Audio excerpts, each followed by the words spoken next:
back in Chapter 3, Fortnite added the zero builds mode because as the player base had gotten increasingly better, casuals and new players, started to complain because they were like, oh, Fortnite is too sweaty now. Builds has ruined the game, which is obviously a stupid thing to say because back when Ninja was in his prime and everyone, they were building then, just not as detailed as they were now. And obviously what ruined that, everyone knows is turbo building. But Fortnite's answer to, the divide in the player base over, building has gone too far, it needs to be nerfed, and everything, Chapter 2 caused, you now have double edits, triple edits. So a new player's going to join and they're going to get triple edited by some kid who, you know, had the time to sink into the game. Fortnite's answer to this was zero builds. And while zero builds works as an answer to the sweaty problem, that is all it should be.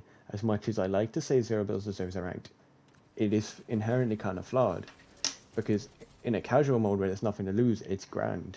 But what Fortnite do is they design their map around, their selling point builds. And, once you throw zero builds into the mix, it kind of doesn't help because you have no way to protect yourself in a lot of the open areas. And Fortnite has a lot of open areas. Every map has a forest, it has hills, and in zero builds, it becomes much more apparent how intelligent you have to be to play it. And that is a selling point for some people. But zero builds is inherently a casual mode.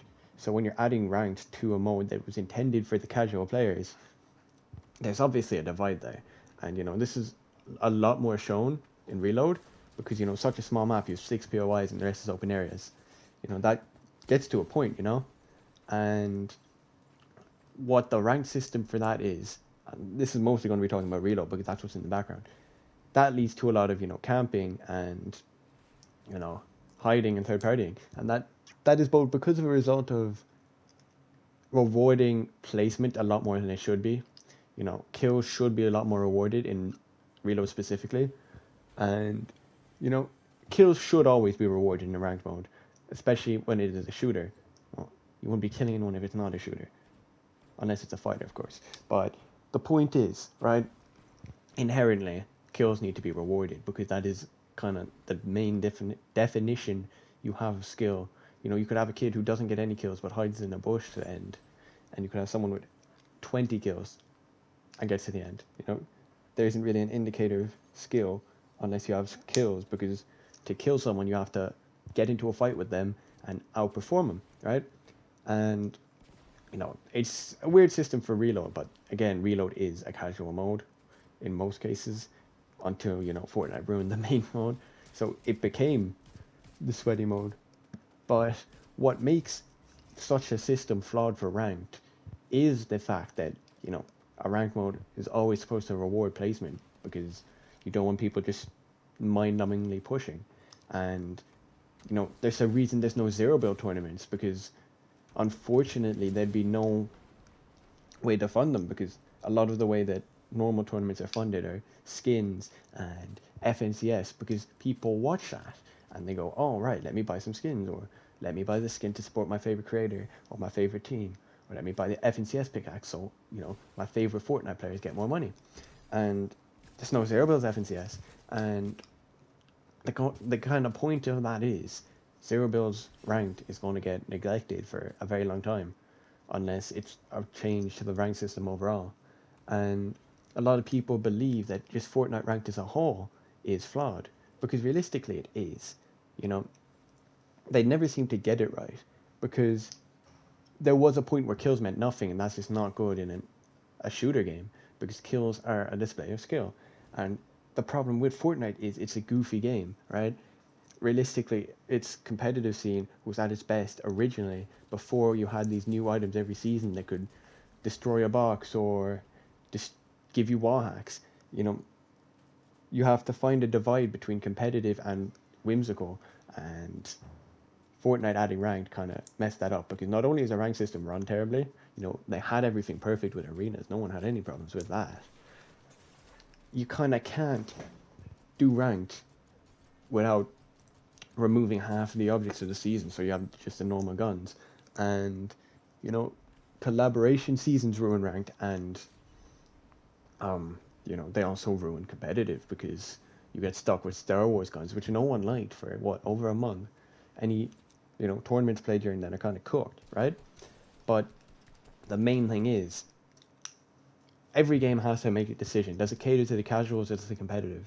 And you can see what happens when you try to cater to both. It's something like Apex's situation where, the Kraber used to one-shot headshot, and all the pros were just like, remove it from, ranked and competitive, which is what they should have done. But, you know, they just removed the one-shot headshot in general, made it a lot harder for the Kraber to actually be useful. And what that does is it alienates half your audience because they're like, right, they don't care about us, casual players, someone who hops on for an hour or two in the evening. No, they only want the pros to get what they want. What you have to do is kind of decide, is it a competitive or casual game? And now Fortnite can do a mix, right? But at the start of every season, that rank is going to be kind of inflated because you've got people abusing OP items, right? And overall, zero builds just kind of accentuates that because in a game about building, it's kind of hard to remove the core feature and remain with a good mode. And this isn't me hating on zero builds. I am a massive fan of zero builds. It is my main mode. But a lot of the time in zero builds, this could easily be avoided if it was a builds game by building. Because, again, there is a lot of open area. And in games like Apex and COD, there's, boxes and stuff to kind of help you avoid that.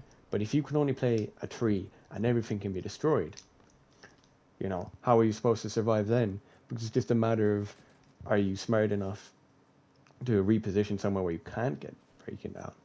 So I guess what I'm trying to say is the building mechanic, what makes Fortnite Fortnite, is what makes zero builds fundamentally flawed. Because there is no proper cover that, is safe.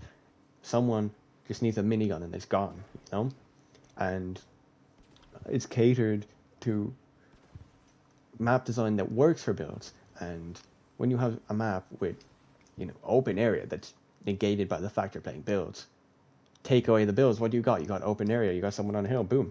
You got someone in a bush, boom. And that's just, it's not a complaint, it's just inherently flawed. So, my suggestions would be for zero builds, add something better cover-wise than the Porta Bunker. If you're going to do that, bring back the Porta Fort or something like that, where you're actually covered from more than one angle, and you're not just kind of a sitting duck from anyone still on height.